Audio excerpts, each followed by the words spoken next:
सुप्रभात विद्यार्थियों। आज कक्षा 7 और आपकी किताब कौन चल रही है? बाण महाभारत कथा। कौन सी किताब चल रही है? बाण महाभारत कथा। उसके जो है वो 13 पाठ में समझा दिए थे विद्यार्थियों, और मुझे उम्मीद है विद्यार्थियों आपने उन पाठों को याद किया होगा। विद्यार्थियों, बाण महाभारत कथा के कुछ चैप्टर अभी कटे हुए हैं, जो मैं बहुत ही कटे हुए चैप्टर जो होते हैं वो एक समय के रूप में आपको बता देता हूँ। तो देखिए विद्यार्थियों, इससे पहले जो 13 चैप्टर हुए थे उसमें मैंने बताया था कि वास्तव में बाण महाभारत कथा कौरव और पांडवों से संबंधित है। कौरव और पांडवों के मध्य जो भयंकर युद्ध हुआ था कुरुक्षेत्र में, उस पर लिखी हुई कहानी है आपके सामने विद्यार्थियों।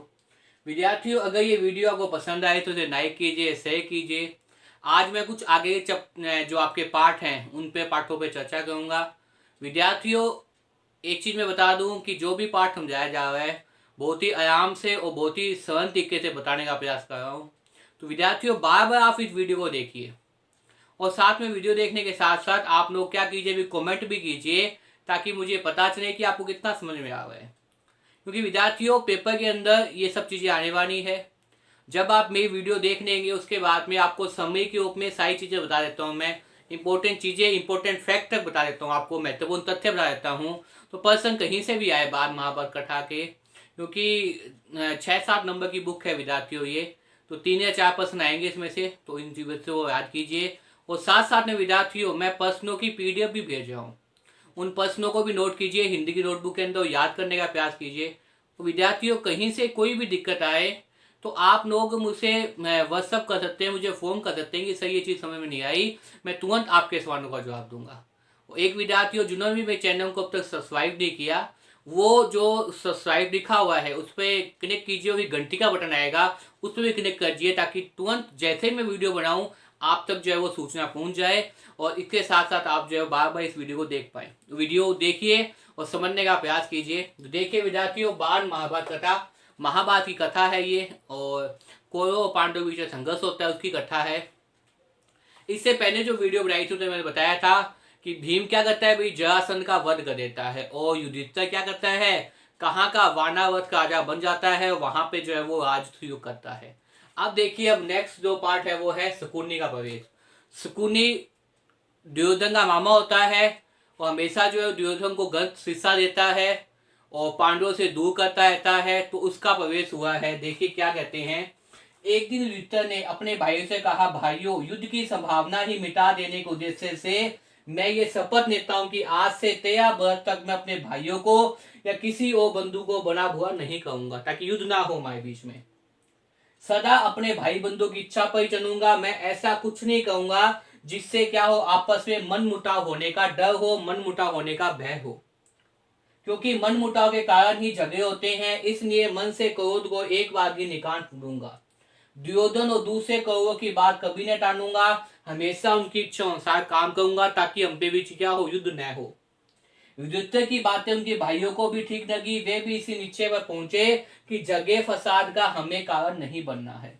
उसी बीच में शकुनी का प्रवेश होता है। शकुनी कहता है, बेटा चिंतित उदास क्यों कहे हो, कौन सा दुख में सिका हुआ है? शकुनी ने पूछा। दुर्योधन ने लंबी सांस लेते हुए कहा, मामा, चारों भाइयों समेत युधिष्ठिर ठाठ बात से राज कर रहा है। ये सब इन आंख को देखने से भी मैं कैसे शोक न कहूं। मतलब युधिष्ठिर अपने भाई को इतना अच्छा राज्य कर रहा है, द्रौपदी उसकी रानी हो गई है, तो दुर्योधन कह रहा है किससे भाई? शकुनी से कह रहा है। कौन कह रहा है भाई? दुर्योधन कह रहा है। किससे कह रहा है भाई? शकुनी से। तो इस प्रकार से दुर्योधन क्या कह रहा है? शकुनी को कह रहा है कि जब वो इतने अच्छी तरीके से शासन करें, कौन शासन करें? युधिष्ठिर। दुर्योधन किसे कह रहा है भाई ये बात पे? शकुनी को कह रहा है। जब वो इतने अच्छे तरीके से क्या करे भाई, शासन कर रहे हैं, तो तुम ही बताओ मैं दुखी क्यों ना हूं। तब शकुनी दुर्योधन को सांत्वना देते हुए कहता है, बेटा दुर्योधन, इस तरह मन को छोटा क्यों करते हो? आखिर पांडव तुम्हारी ही तो भाई है, उनके सौभाग्य पर तुम्हें जलन नहीं होनी चाहिए। न्यायपूर्वक जो राज्य उनको प्राप्त हुआ है उसी का उपभोग कर रहे हैं। पांडवों ने किसी का कुछ नहीं बिगाया। जिस प्रकार उनका अधिकार था वही उन्हें मिला। अपनी ताकत से प्रयत्न करके यदि उन्होंने अपना राज्य और सत्ता बढ़ानी, तो तुम अपना जी छोटा क्यों करते हो? फिर भी उसने कहा कि तुम ऐसा करो कि दुर्योधन अपने पिता को बनाओ। सुकुनी क्या कहता है? सुकुनी कहता है दुर्योधन को, तुम ऐसा करो अपने पिता को बनाओ कि वो क्या करें भाई, एक चौसर के खेल का आयोजन करे। चौसर खेल होता है युद्ध किया, जुआ। मेरे और युधिष्ठिर के बीच में अगर चौसर होता है तो निस्संदेह मैं क्या कहूँगा, तुम्हें उस युधिष्ठिर की संपूर्ण सेना, संपूर्ण राज्य सब कुछ दे दूंगा और तुम्हारा जो मन की पीड़ा को दूर करने का प्रयास करूंगा। ये शकुनी की चाल होती है विद्यार्थियों। शकुनी दत्ता को सुना दी चौकर के खेल के लिए पांडवों को बुलाया जाए। कौन से खेल के लिए भाई? चौसर के खेल के लिए किसको बुलाया जाए भाई? पांडवों को बुलाया जाए। कौन सा खेल है विद्यार्थियों? चौसर का खेल।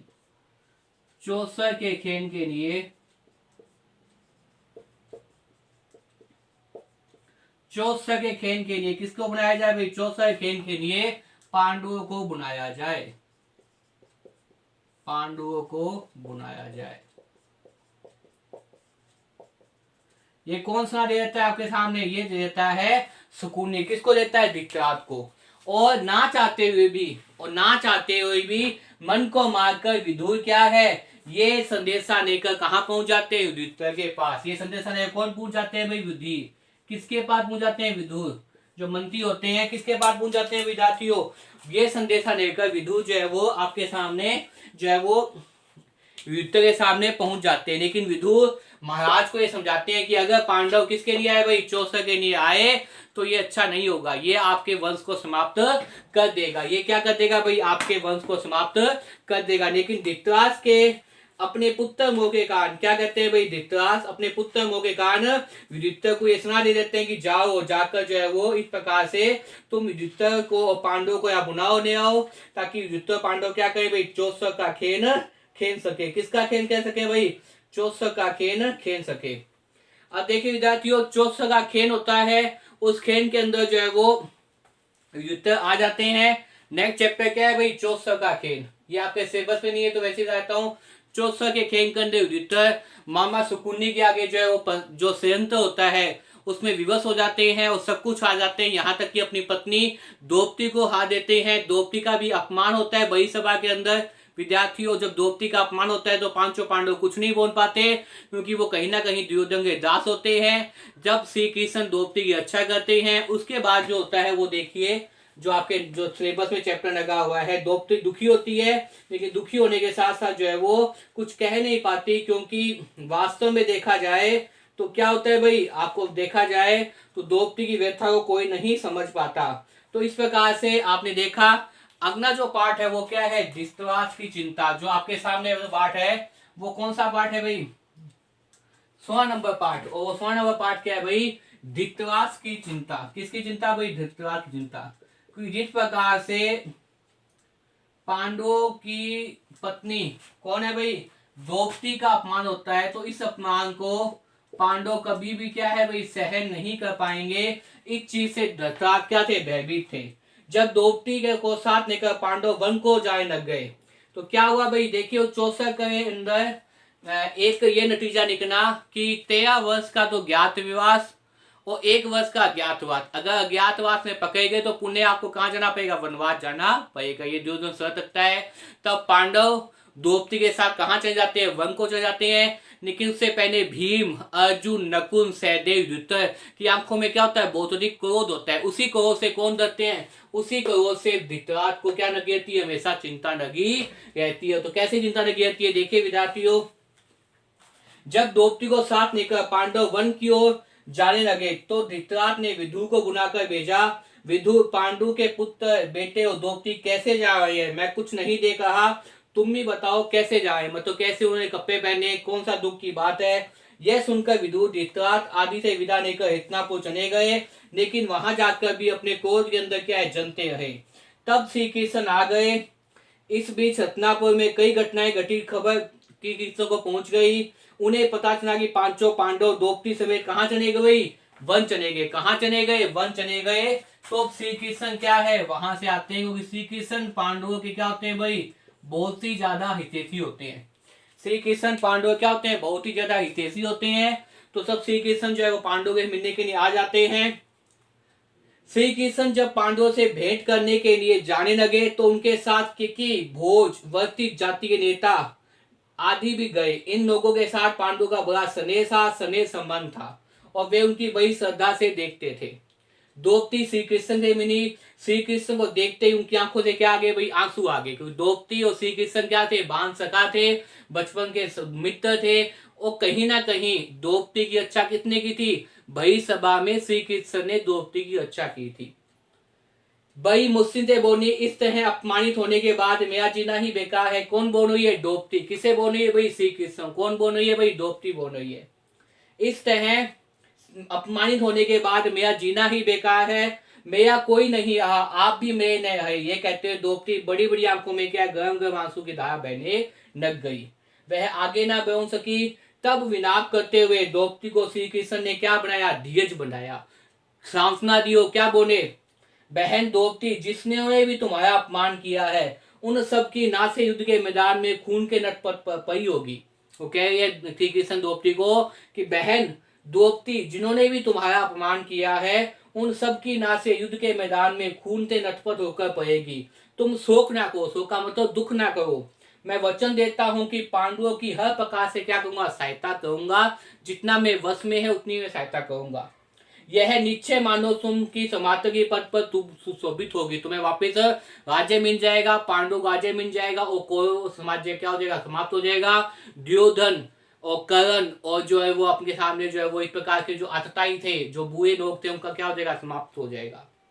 इस प्रकार से इस प्रकार से सांत्वना देने के बाद श्री कृष्ण पांडवों से क्या होते हैं, विदा लेते हैं। उसके बाद में अज्ञातवास चालू हो जाता है। अज्ञातवास से पहले पांडव क्या बिताते हैं, ज्ञातवास बिताते हैं। और कहीं ना कहीं भीम को अपने ऊपर क्या होता है, बीमार हो जाता है कि मैं क्या हूं, सबसे बलशाली हूं। तो इसके अगली जो वीडियो मैं आपके सामने लेके आऊंगा उसमें बताऊंगा कि भीम का अभिमान जो सबसे बड़ा बलशाली है उसको कौन चकनाचूर करते हैं, उसको हनुमान जी चकनाचूर कर देते हैं। कैसे करते हैं वो मैं अपनी वीडियो में बताऊंगा। तो इस प्रकार से आपने देखा इस वीडियो के अंदर कि शकुनी ने क्या किया, अपने षड्यंत्र के माध्यम से युधिष्ठिर, भीम, अर्जुन, नकुल, सहदेव और द्रौपदी को 13 वर्ष के लिए वनवास भेज दिया, 1 साल का ज्ञातवास भी भेज दिया। उसमें कौन आते हैं, श्री कृष्ण आते हैं और द्रौपदी को सांत्वना देते हैं और समझाते हैं कि निस्संदेह ये दिन भी समाप्त हो जाएंगे और तुम्हें तुम्हारा राज्य मिल जाएगा। और कौरव जिन्होंने तुम्हारा भई आज समय अपमान किया उनका क्या हो जाएगा, समाप्त हो जाएंगे सारे के सारे। युद्ध होगा, युद्ध के अंदर क्या है, उन सब की नासें कहाँ दिखाई देगी, युद्ध भूमि में दिखाई देगी। तो विद्यार्थियों, इस प्रकार से धृतराष्ट्र को भी चिंता होती है कि पांडव अब दुर्योधन को नहीं बचेंगे, उसको क्षमा नहीं करेंगे, एक दिन जो है वो तो कौरव जो मेरे पुत्र है 100 के 100 मारे जाएंगे। ये धृतराष्ट्र को भी क्या होती है, चिंता दिखाई देती है। तो इस प्रकार से विद्यार्थियों, आपने बाल महाभारत कथा के अंदर इन पाठों को पढ़ा है, इन पाठों को समझा है। बार बार इस वीडियो को देखिए, याद करने का प्रयास कीजिए विद्यार्थियों। धन्यवाद।